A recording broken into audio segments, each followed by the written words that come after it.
Ja, ukrepi, ki so predlagani, so seveda iz davčnega področja.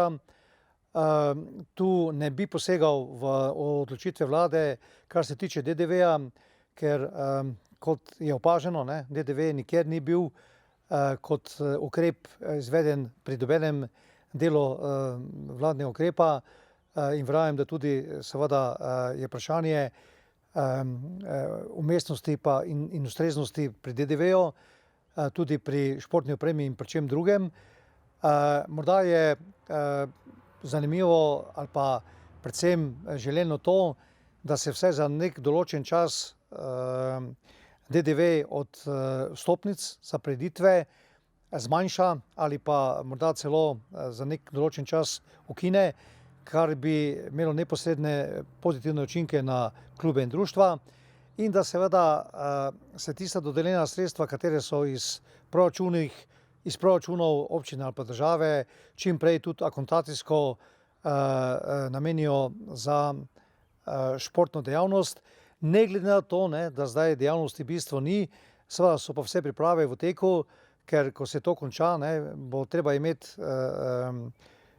seveda vse pripravljeno, da se nadoknadi tisto, kar je bilo zdaj v teh časih, v teh mesecih izgubljeno.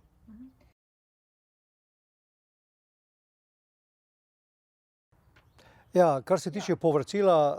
izgube ali pa, bom rekel, izgube pri velikih tekmovanjih, moram reči, da, tudi apeliramo na vlado, da prepozna tisti del stroškov, ki je v bistvu nepovraten in ki je tudi, prizadel, širšo skupino, ne samo športne dejavnosti, to se pravi, to je turizem,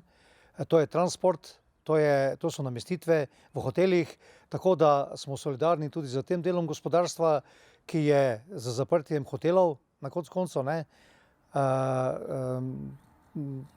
doživel ali pa doživlja, trenutno največjo škodo, seveda, ker če ni, obiska, potem tudi,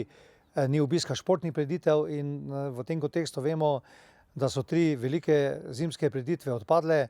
Se pravi, to je, vemo, se je zgodilo pri, Vitrancu, zgodilo se je pri,